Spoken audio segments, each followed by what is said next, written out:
Ticket finale bonus ടാസ്കുകൾ ഇപ്പൊ ഈ 9 ടാസ്ക് നടന്നത് വെച്ചിട്ട് ട്രാൻസ്പെറന്റ് ആയിട്ട് നടന്ന ഒരു ടാസ്ക് ആയിട്ട് എനിക്ക് തോന്നുന്ന ഒരു ടാസ്ക് ആയിരുന്നു ഈ ഒരു ടാസ്ക്.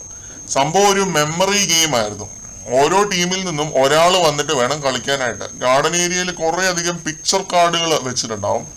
ഒരാൾ പോയി 2 കാർഡ് തുറക്കണം, എന്നിട്ട് തുറന്നിട്ട് അടച്ചു വെക്കണം, എന്നിട്ട് അടുത്ത ആൾ പോയി അത് വീണ്ടും തുറക്കണം. അങ്ങനെ 4 പേരും തുറന്നിട്ട് അടച്ചു വെക്കണം. അടുത്തതായിട്ട് നടക്കുന്നത് ഗെസ്സിങ് ആയിരിക്കും.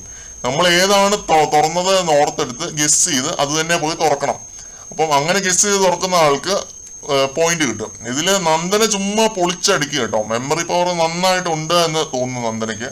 ജിൻഡോയെ വല്ലതും ആയിരുന്നു വിടുന്നത് എങ്കിൽ പണി പാളിയനെ. കാരണം മെമ്മറി ഗെയിം ആണല്ലോ.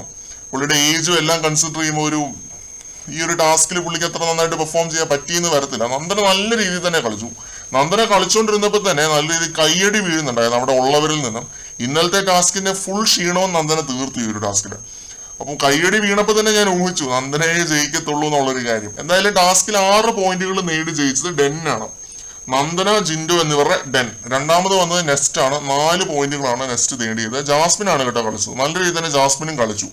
മൂന്നാമത് വന്നത് ടണലാണ്. 3 പോയിന്റുകളാണ് കിട്ടിയത്. അപ്സരയാണ് ടണലിനെ റെപ്രസെന്റ് ചെയ്ത് കളിച്ചത്. പരാജയപ്പെട്ടത് ആസ് യൂഷ്വൽ പീപ്പിൾസ് ടീമാണ്.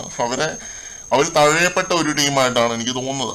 ഈ ഒരു ടാസ്കിനെ കുറിച്ച് പറയാനാണെങ്കിൽ ആദ്യം പറഞ്ഞ പോലെ ഒരു രീതിയിലുള്ള ഒപ്പിക്കൽ പണിയും അല്ലെങ്കിൽ ഉടായ്പ നടക്കുകയല്ലാത്ത ഒരു ടാസ്ക് ആയിരുന്നു ഇത്. നല്ല ഫെയർ ആയിട്ട് ട്രാൻസ്പെറന്റ് ആയിട്ട് തന്നെ നടന്നു. എനിക്കത് ഫീൽ ചെയ്തത് കണ്ടപ്പോൾ തന്നെ എനിക്ക് തോന്നിയൊരു.